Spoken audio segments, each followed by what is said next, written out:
मंच पर विराजमान सम्माननीय भारतीय जनता पार्टी के जिलाध्यक्ष बड़े भाई साहब ब्रजलाल डिकोलिया जी, हमारे साथ में उपस्थित सम्माननीय रूप सिंह जी मीना, सरपंच हरिया का मंजर, हमारे साथ में उपस्थित बड़े भाई साहब प्रहलाद दीवान प्रौदी, इस कार्यक्रम में अपनी विभिन्न रचनाओं से पितातुल्य श्रद्धालुओं का, भक्तों का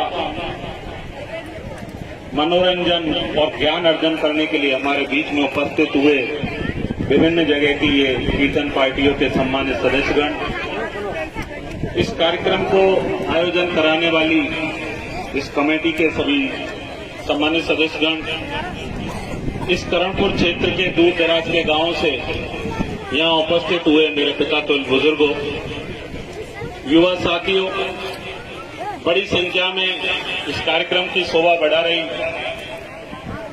मेरी माताओं, मेरी बहनों, आप सभी ने हम सबको बुलाया और जो इस पर मंच पर बोलने का जो अवसर दिया, उसके लिए मैं आप सभी के श्री चरणों में बहुत बहुत धन्यवाद ज्ञापित करना चाहता हूं, राम राम करना चाहता हूं। साथियों,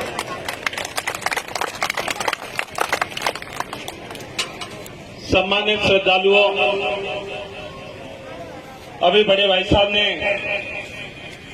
विस्तार से अपनी बात को रखा कि 14 साल में सपोटरा में क्या परिवर्तन हुआ, क्या नहीं हुआ।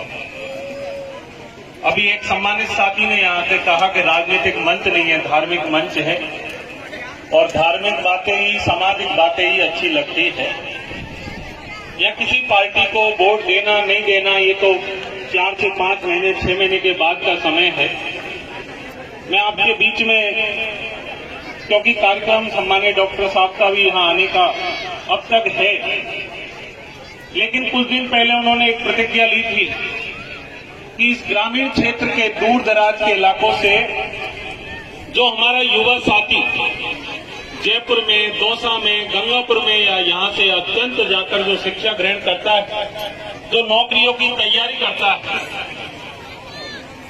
उसको मेरे दूर दराज में बैठा हुआ मेरा पिता, मेरा भाई, मेरे काका, मेरा चाचा बड़ी मेहनत से रुपए एकत्रित करता है, खेत में मजदूरी करता है, मेरी माता दिन भर लगी रहती है और उस बच्चे को महीने के 4,000 8,000 रुपए देती है। जब वो बच्चा अपनी तैयारी पूरी कर लेता है और एग्जाम में बैठने जाता है और एग्जाम से बाहर निकलकर आता है तो उसे पता लगता है, कहीं टीवी पर, कहीं मोबाइल पर, कहीं रिश्तेदारों का फोन आता है कि बेटा जिस एग्जाम को तू देकर आया है उसका पेपर तो पहले ही बिक चुका है। तब उस बाप पर जो इस धूप में अपने खेतों में खड़ा रहता है, जो 10 डिग्री टेम्परेचर रातों दिन अपनी खेत की कमाई में खड़ा रहता है, उस मां पर क्या गुजरती है जो अपने बच्चे के लिए रात दिन मेहनत करती है और उस बच्चे को पढ़ाती है, लेकिन उसकी मेहनत पर पानी फिर जाता है, उसका पेपर पहले से ही बिक जाता है। साथ सम्मानीय डॉक्टर साहब ने प्रतिज्ञा करी कि ये जो पेपर बेचने वाले लोग हैं, जो इस तंत्र को चलाने वाले लोग हैं, यदि इनके मुंह से खाया हुआ पैसा मैं नाकों से नहीं निकाल लेता, जब तक मुझे चैन से बैठने वाला नहीं हो साथी।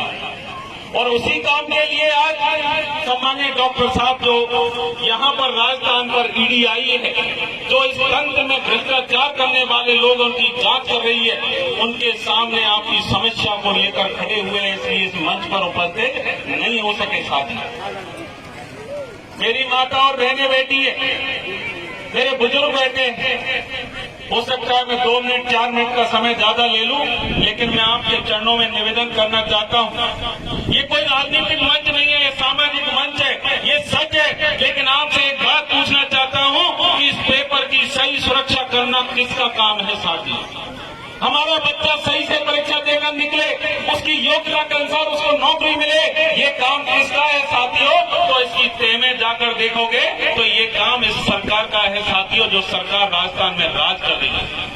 ये काम उन जनप्रतिनिधियों का है जिनको 5 साल में अपना वोट देते हो, उस वोट की कोई कीमत नहीं, उस जाति का काम है कि वो जाकर ये आवाज उठाए कि ये पेपर में भ्रष्टाचार करने वाले लोगों को जेलों की सलाखों के पीछे डाला जाए। साहब ये काम लड़ने का किसका है? इस काम को भारतीय जनता पार्टी का कार्यकर्ता कर रहा है, जबकि इस काम को करने का काम कांग्रेस सरकार के लोगों का है। वोट आप कहां दोगे? ये अपना मन का वोट है, लेकिन मैं एक आपके चरणों में निवेदन करना चाहता हूं कि ये वोट दो-धारी तलवार है साथी। एक ऐसी तलवार जो सही जगह पे पड़ जाए तो क्षेत्र में रोड निकलेंगे, क्षेत्र में शिक्षा बढ़ेगी, क्षेत्र में चिकित्सालयों में सुविधा बढ़ेगी, गांव में सुख शांति समृद्धि आएगी साथियों।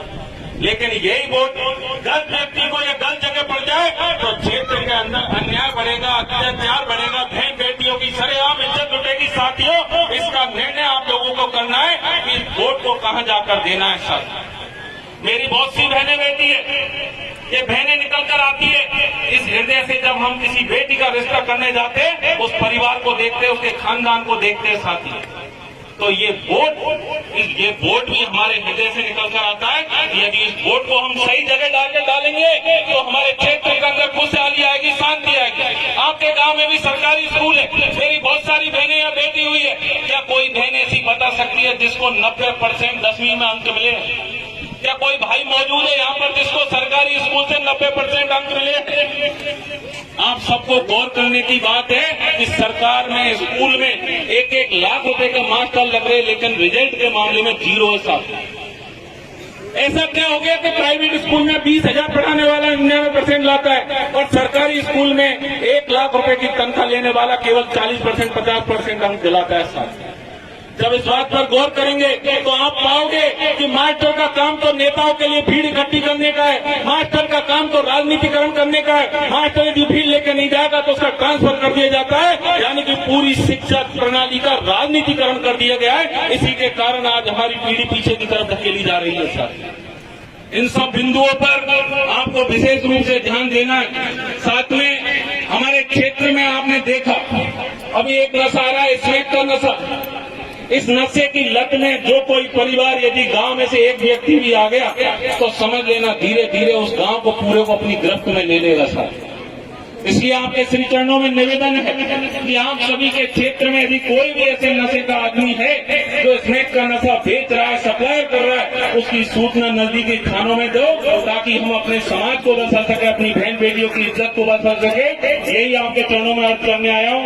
आपने बोलने का अवसर दिया उसके लिए बहुत बहुत धन्यवाद। राम राम साहब।